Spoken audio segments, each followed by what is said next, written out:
Bapak Ibu sekalian, teman-teman yang saya cintai karena Allah, apa kabar semuanya?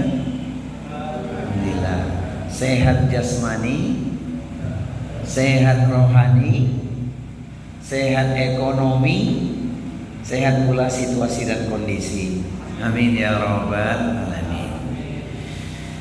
Tema kita kali ini adalah bersyukurlah tanpa tapi, bersabarlah tak bertepi. Karena dalam praktek kehidupan kita sering terucap kalimat tapi, padahal lapasnya sudah alhamdulillah. Oleh karena itu kita mesti memahami yang dimaksud bersyukur tanpa tapi ialah mensyukuri segala nikmat Allah tanpa mengeluh, tanpa membandingkan, atau mengurangi maknanya dengan kata tapi atau cuma. Mohon maaf, pernah ngomong gini nggak? Alhamdulillah hari ini dapat rezeki, tapi sedikit. Pernah gitu nggak? Alhamdulillah punya istri cantik, energik, tapi bawel, judes, cerewet. Alhamdulillah punya suami tampan, gagah, tapi apa bu? Galak, gitu ya. Alhamdulillah punya tetangga santun, ramah, tapi pelit. Sering gitu ya. Nah mulai hari ini kata tapi itu jangan dimasukkan lagi. Kalau sudah alhamdulillah, cukup katakan alhamdulillah. Bapak Ibu sekalian, saya yakin sering menghadiri acara undangan tasyakuran. Betul. Pulang dari tasyakuran bawa apa? Berkat. Betul kan? Ketika terima berkat bilang apa? Alhamdulillah. Sampai di rumah berkatnya dibuka, isinya pernah nggak gitu? Mulai hari ini syukurnya cukup dengan lafaz alhamdulillah. Jangan pakai ditambah kata tapi. Itu tandanya menyiratkan ketidakterimaan, menunjukkan sikap kurang ridho, padahal itu rezeki dari Allah. Kelas? Oke. Nah, ketika kita bersyukur kepada Allah Subhanahu wa taala, maka nikmat Allah itu akan ditambah. Kita sudah akrab dengan lafaz ayat ini kan? Wa ita'adzana rabbukum la in syakartum la azidannakum wa la in kafartum inna adzabi lasyadid. Sampaikan, iklankan, informasikan, beritakan barang siapa bersyukur atas nikmat yang telah diberikan, maka nikmat itu akan ditambah oleh Allah. Tapi barang siapa mengkufurinya, azabku teramat berat, gitu kata Allah kan. Jadi hati-hati, yang bersyukur makmur, yang kufur hancur. Kelas ya. Saya ulangi Bapak Ibu sekalian sekali lagi, bersyukur cukup dengan ucapan alhamdulillah, jangan pakai tapi. Bagaimana dengan bersabar? Sabarnya tak bertepi, maknanya sabar tidak dibatasi waktu atau kondisi. Yang terjadi hari ini kita sering mengatakan, sorry, sabar itu ada batasnya. Sorry bro, kesabaranku sudah habis. Padahal ayatnya nggak begitu. Nah, kita ngaji hari ini supaya kita tepat menempatkan syukur dan sabar sesuai dengan panduan Al-Quran dan As-Sunnah. Ayo.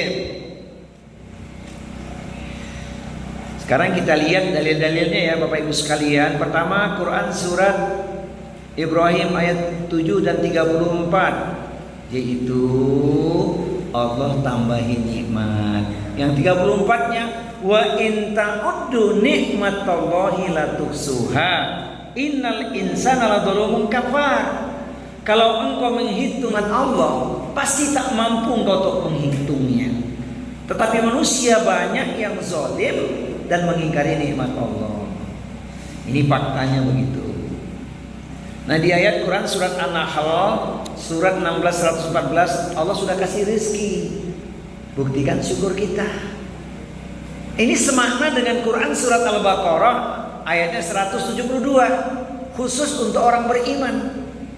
Ya ayyuhalladzina amanu kulu min thayyibati ma razaqnakum washkuru lillahi in kuntum iyyahu ta'budun. Wahai orang-orang yang beriman, makanlah olehmu dari rizki yang telah Allah berikan kepadamu dan bersyukurlah jika kalian betul-betul menyembah Allah. Nah, supaya kita makin bersyukur, teman-teman sekalian, lihat hadis berikut ini. Unduru ila man huwa asfala minkum wala tanduru ila man huwa fawqakum fa innahu ajdaru alla tasdaru ni'matallahi alaikum. Artinya, lihatlah orang yang lebih rendah dari kalian dan janganlah melihat yang lebih tinggi. Itu lebih layak agar kalian tidak meremehkan nikmat Allah. Maksudnya proporsionallah kita melihat. Kalau urusan penderitaan, kesulitan, beban, ujian, lihatlah ke bawah. Ternyata kita bukan orang yang susah, bukan orang yang mengalami penderitaan lebih berat dibandingkan orang lain. Lihat ke atasnya boleh untuk kesolehan seseorang, ketakwaan seseorang, kesabaran seseorang, takwanya seseorang, lihat ke atas. Tapi kalau urusan materi nikmat yang Allah telah berikan kepada kita, jangan terlalu banyak lihat ke atas, nanti tak bersyukur. Saya kasih bahasa yang sederhana, yang bersyukur hidupnya makmur. Yang bersyukur mengubur risau dan galau. Yang bersyukur tidak akan resah dan gelisah. Oleh karena itu Imam Syafi'i mengatakan kalimat ini elok niat tuh. Idza ma kunta dza qalbin qanu'in fa anta wa malikud dunya sawaun. Jika kalian memiliki hati yang qanaah, merasa cukup dengan apa yang Allah telah berikan, maka kedudukanmu dengan sang raja adalah sama. Sebab letak kebahagiaan itu di hati. Izin bertanya teman-teman sekalian, apakah kalau punya harta banyak pasti bahagia? Belum tentu kan? Ada orang uangnya banyak, makan tak enak, tidur tak nyenyak, susah bergerak, hati bergolak, khawatir disidak, keluar rumah nanti ditembak. Ada enggak? Sebab dapatnya tidak dengan jalan yang halal. Kalau gitu gimana? Pilih mana? Uang banyak hati tak tenang, uang sedikit hati tenang. Pilih mana? Maunya begitu ya. Saya melihat teman-teman di sini uang banyak hati tenang semua ini. Alhamdulillah. Kelas ya. Nah, ini bisa dipahami ya. Jadi kita tidak akan meremehkan nikmat Allah. Kelas. Sekarang ciri-ciri ahli syukur. Siapakah dia? Menghindari keluhan terus-menerus. Yang kedua, tidak membandingkan kehidupan dengan orang lain. Sebab rumput tetangga lebih hijau katanya. Padahal belum tentu bahagia pula dia. Kan tidak mengapa kalau 3 hal sudah kita miliki. 1, suasana aman dan nyaman, alhamdulillah. 2, bisa beribadah. 3, ada yang dimakan pada hari itu. Artinya setiap hari kalau 3 hal ini kita miliki, kita sudah bahagia. Yang digambarkan oleh Rasulullah seperti sudah punya dunia. Soal tambahannya ya alhamdulillah. Rumah megah, mobil mewah, hektaran ladang dan sawah, investasi terus bertambah, pendek kata semesta indah dan wah, punya istri soleha. Punya suami gagah, punya tetangga santun dan ramah, punya pemimpin amanah, punya ustaz istiqomah.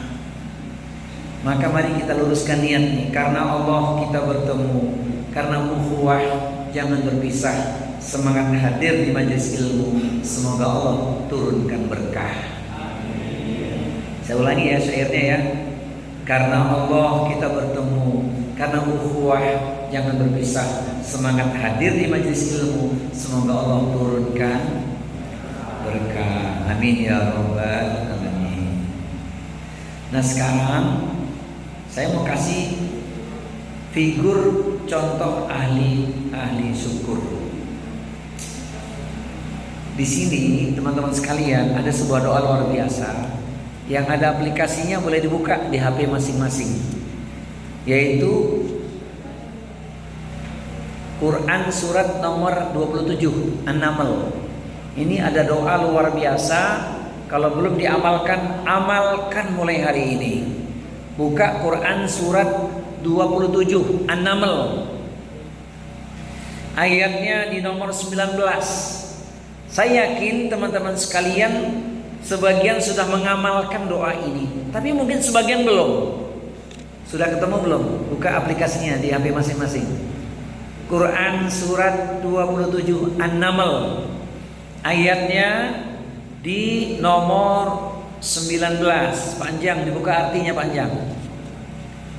27 ayatnya 19. Yuk artinya dulu. Maka dia dalam kurung Sulaiman tersenyum lalu tertawa karena perkataan sebab itu, dan dia berdoa, ya Tuhanku, anugerahkanlah aku ilham untuk tetap mensyukuri nikmat-Mu yang telah Engkau anugerahkan kepadaku dan kepada kedua orang tuaku, dan agar aku mengerjakan kebajikan yang Kau ridhoi, dan masukkanlah aku dengan rahmat-Mu ke dalam golongan hamba-hamba-Mu yang soleh. Teman-teman pelan-pelan nanti dihafalin ya. Robbi auzi'ni an ashkura ni'mataka allati an'amta alayya wa ala walidayya wa an a'mala salihan tardahu wa adkhilni bi rahmatika fi ibadika sholihin. Kalau sering-sering dibaca, insya Allah hafal doa ini, agar kita dijadikan Allah hamba yang pandai bersyukur, dijadikan orang soleh. Masya Allah, keren ini doa. Ini ekspresi syukurnya seorang Nabi Sulaiman. Betapa tidak hebat Nabi Sulaiman itu, diberi kerajaan, diberi kekayaan, kemampuan berbahasa yang tidak ada duanya, bisa berkomunikasi dengan makhluk yang lain, tapi tetap bersyukur. Itu dia doanya. Kelas. Sekarang yang kedua ya, yaitu Nabi Muhammad Sallallahu Alaihi Wasallam. Nabi Muhammad itu kan pasti masuk surga, maksum, tidak ada dosa, tapi sholat malamnya hampir semalam suntuk. Sehingga Aisyah radhiyallahu anha bertanya pada beliau, ya Rasulullah, bukankah engkau sudah pasti masuk surga, tapi sholat malammu hampir semalam suntuk hingga kakimu bengkak-bengkak? Jawaban Nabi itu indah sekali. Afala akuna abdan syakura, apakah aku tak boleh menjadi hamba yang bersyukur? Jadi teman-teman sekalian, dikatakan sebagai umat Rasulullah yang benar-benar bersyukur kalau sudah istiqomah tahajudnya 7 kali dalam seminggu. Setiap hari, nggak banyak sih, sehari cuma sekali aja. Sehingga kaki Nabi itu sampai bengkak-bengkak. Allahu a'lam di sini yang kakinya bengkak ada nggak ya? Kayaknya ada sih bengkaknya karena asam urat. Teman-teman, kalau suara kaki bengkak tak apa-apa, asal jangan mata bengkak. Kalau mata bengkak kebanyakan tidur. Padahal sunnahnya bangun malam sholat tahajud. Wa minal laili fatahajjat bihi nafilatan lak asa ayyab'atsaka rabbuka maqaman mahmudah. Salat tahajudlah engkau sebagai ibadah tambahan bagimu, niscaya Allah akan meninggikan derajatmu. Masya Allah, 3 permohonan Allah kabulkan. First, yang pertama yang minta ampunan Allah ampuni. Second, yang kedua yang minta diberikan solusi Allah berikan jalan keluar. Third, yang ketiga bagi yang punya permohonan atau hajat Allah akan kabulkan doanya. Syaratnya sederhana, sholat tahajud tidak banyak, seminggu 7 kali aja. Seminggu 7 kali, sehari sekali aja, sebulan 30 kali. Ada yang nanya sama saya, Ustaz, bagaimana bagi kami para wanita yang tidak bisa sholat tahajud karena kena haid, datang bulan? Ilmunya ada. Ilmunya di surat 51 ayat 17-18. Kanu qalila minal laili may yahja'un wa bil asharihum yastaghfirun. Mereka sedikit sekali tidur pada waktu malam, jelang datang waktu fajar memohon ampun, istighfar yang banyak kepada Allah. Jadi walaupun sedang tidak salat, ibu-ibu bisa tetap tidak sholat, tapi apa? Mengetuk pintu langit Allah dengan cara banyak mohon ampun di penghujung malam sampai kumandang azan subuh, berdoa di situ. Apalagi yang bisa dua-duanya kan lengkap kan? Usai tahajud istighfar pula lagi, masya Allah. Itu dia. Jadi Nabi Muhammad itu ahli syukur. Kemudian yang ketiga, Asyah istri Fir'aun. Ini kan perjuangannya luar biasa. Beliau ini ujiannya dasar, tapi tetap bersyukur, tetap beriman dan bersyukur meski hidup dalam istana penuh kekufuran. Ibu-ibu kan sering dengar tuh kisahnya Asyah. Maka dia balikan dalam doanya. Nah, ini karena ada ayat khusus. Mohon maaf nih ibu-ibu, teman-teman sekalian, di Al-Quran di ayat sebelumnya disebutkan tuh 2 orang istri Nabi tidak bisa diselamatkan oleh Nabi Nuh dan Nabi Lut, tapi dilemparkan ke dalam neraka. Semoga para istri tidak termasuk di dalamnya. Jadi ada 2 istri Nabi Nuh, istri Nabi Lut, ternyata tidak ikut apa kata suaminya. Dia menolak dakwahnya, maka dilemparkan ke dalam neraka jahanam. Itu yang dikatakan istrinya nerakanya. Na'udzu billahi. Kelas. Kemudian dalil-dalil tentang sabar, supaya kita makin sabar ya. Allah sebutkan di Quran pada surat yang kedua ayatnya 153. Ya ayyuhalladzina amanu ista'inu bis-sabri was-shalah innallaha ma'as sabirin. Wahai orang-orang yang beriman, minta tolonglah dengan salat dan sabar. Sesungguhnya Allah bersama orang-orang yang sabar. Ini riwayatnya luar biasa ini, masya Allah. Nah, yang berikutnya, tolong dibuka ini ayatnya, supaya kita lebih memahami. Memang sabar itu tidak ada batasnya. Kalimatnya kita temukan di Quran surat 49. Buka surat 49 ayat 10. Kalau teman-teman mau buat status boleh itu. Nanti artinya kita ambil ilmunya. Quran surat 49 Az-Zumar, boleh dibaca lengkap. Katakanlah Muhammad, wahai hamba-hambaku yang beriman, bertakwalah kepada Tuhanmu. Bagi orang-orang yang berbuat baik di dunia ini akan memperoleh kebaikan. Dan bumi Allah itu luas, hanya orang-orang yang bersabarlah yang disempurnakan pahalanya tanpa batas. Itu dia kata sabar tanpa batas, tulis itu. Sebab pahalanya juga tanpa batas. Tulis di status. Sabar luas tanpa batas, keren. Innama yuwaffas sabiruna ajrahum bighairi hisab. Hanya orang-orang yang bersabarlah yang diberikan kepadanya pahala yang luas tanpa batas. Saya lihat di sini wajah-wajah sabar semuanya. Sabar walaupun sudah mulai lapar ya. Nah, alhamdulillah. Baik. Jadi kalau nggak sabar rugi. tapi yang sabar pahala luas tanpa batas. Nanti kita bukakan ayat khusus alangkah indahnya asbab kesabaran itu. Nah, di hadis berikut ini, teman-teman hadis Bukhari Muslim, perhatikan ya. Ajaban li amril mu'min, inna amrahu kullahu khair, wa laisa dzaka li ahadin illa lil mu'min. Sungguh menakjubkan urusan orang beriman. Elok nian kata kami, rancak bana kece urang awak, sain pisan kata orang Sunda, api tenan kata orang Jawa, bagus jasa kata orang Tangerang, cakep banget kata orang Betawi, very good kata jamaah kafah. Kenapa? Ketika diberi nikmat dia bersyukur kepada Allah, itu yang baik buat dirinya. Wa ila sabar, namun ketika diuji, ditimpakan musibah, dia tetap bersabar, itu pun baik bagi dirinya. Sehingga ada hadis Nabi, teman-teman perhatikan hadis Nabi ini.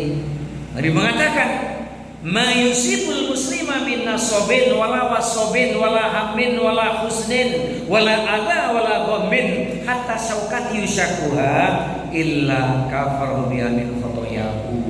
Tidaklah satu musibah yang ditimpakan pada diri setiap muslim, penderitaan, sakit, kesedihan, gangguan, gundah hati, bahkan sekalipun duri yang menusuknya, kecuali menjadi penghapus dari dosa-dosa dan kesalahan-kesalahannya. Jadi teman-teman, hadis tadi ada pesan penting tuh, pilih mana, sehat dosa bertambah atau sakit dosa diampuni. Saya ulangi pertanyaannya, sakit dosa diampuni, sehat dosa malah bertambah, pilih mana?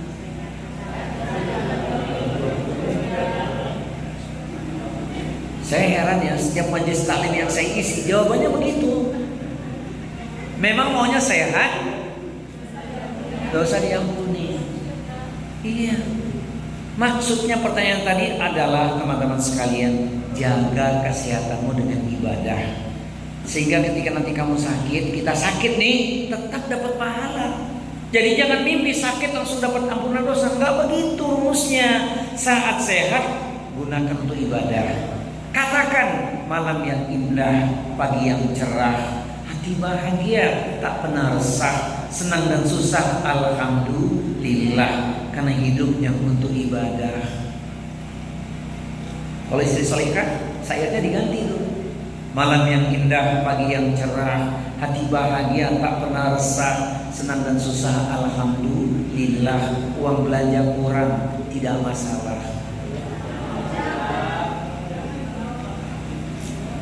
Kalau istri antum bilang gitu gimana teman-teman? Asik gak?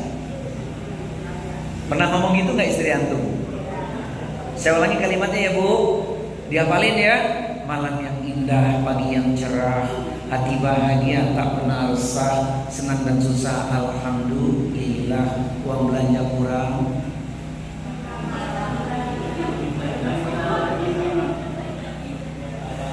Uang belanja kurang minta tambah gitu aja kok repot. Makanya ini mati ya. Nah itu karena ibadah. Kita lanjut, karena waktu kita terbatas ya kan. Setelah itu kita lihat figur-figur ahli sabar. Teman-teman dibuka, ada doa di sini. Quran suratnya yang dibuka bukan ini ya. Yang dibuka Quran suratnya surat 21. Doanya Nabi Ayub. Surat yang ke-21. Ayatnya ada di nomor 83. Saya yakin sebagian kita sudah mengamalin doa ini. Apalagi yang sudah sering klik channelnya Ustadz Adi Hidayat, paling sering dia ucapkan kalimat itu. Saya coba juga menyampaikan, karena ini ayatnya berupa doa panjang. Silakan dibuka artinya. Artinya dulu. Wa ayyuba idnada rabbahu anni masaniyad duru wa anta arhamur rahimin. Artinya dulu. Dan ingatlah kisah Ayub ketika dia berdoa kepada Tuhannya, ya Tuhanku, sungguh aku telah pada Engkau Tuhan yang Maha Penyayang dari semua penyayang. Lanjutkan ayat ayat 84-nya. Maka kami kabulkan doanya, lalu kami lenyapkan penyakit yang ada padanya, dan kami kembalikan keluarganya kepadanya, dan kami lipat gandakan jumlah mereka sebagai suatu rahmat dari kami, dan untuk menjadi peringatan bagi semua yang menyembah kami. Nah, doa yang di ayat 83 tadi, lihat lafaznya. Lafaz yang kita baca sebagai permohonan, Anni masaniyad durru wa anta arhamur rahimin. Jadi ketika kita sedang sakit, mengalami derita, berdoa dengan doa ini. Sedang ngamalin kan sebagian kan? Nah, bagaimana agar doanya lengkap? Kalau di luar sholat, sematkan atau tambahkan lafaz Allahumma anni masaniyad durru wa anta arhamur rahimin.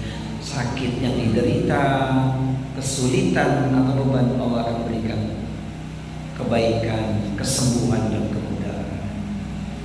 Yuk sama-sama kita baca yuk, dari mulai Andi ya. Wahid, isnin, salasa.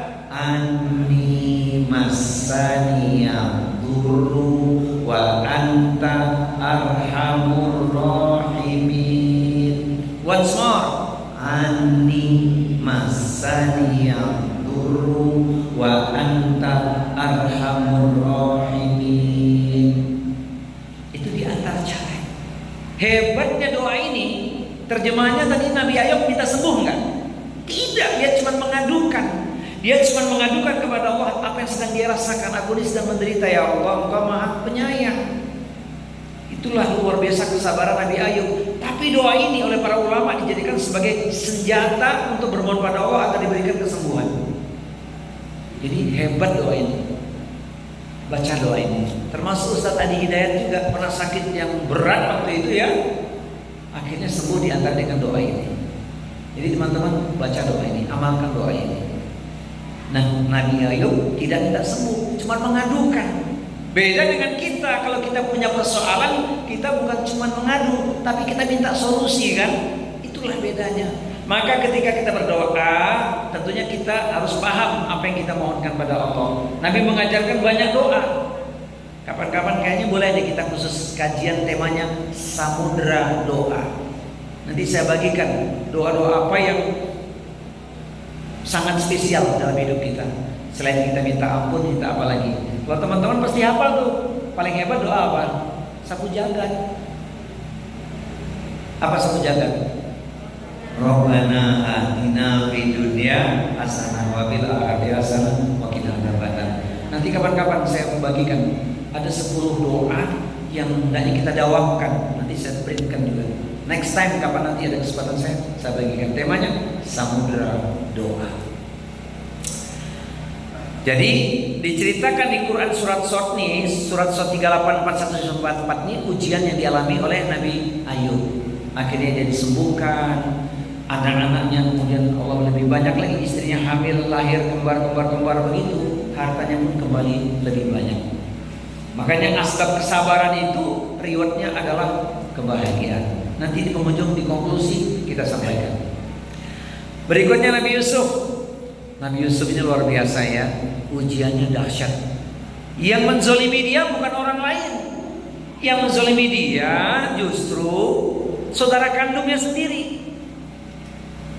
Tapi dia tidak membalas. Setelah dia naik derajat pun justru dia memaafkan.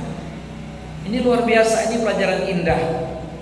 Mudah-mudahan, mohon maaf nih, yang pemuda-pemuda ini termasuk pemuda-pemuda nyontoh Yusuf ini, amin. Teman-teman ada yang belum menikah nggak? Ada. Jadilah seperti Yusuf, sabar, ya kan? Bagi kita yang punya anak perempuan, berdoalah semoga anak kita dapat calon suami seperti Yusuf. Sudah tampan, takwa, tajir pula. Boleh kan? Punya menantu tampan, takwa, tajir pula. Alhamdulillah. Yang repot sudah pas-pasan belagu pula. Ini pas-pasan tampang, belagunya bukan main. Ini Yusuf kan hebat nih, tampan, takwa, tajir pula. Nah, bagaimana untuk anak kita yang perempuan?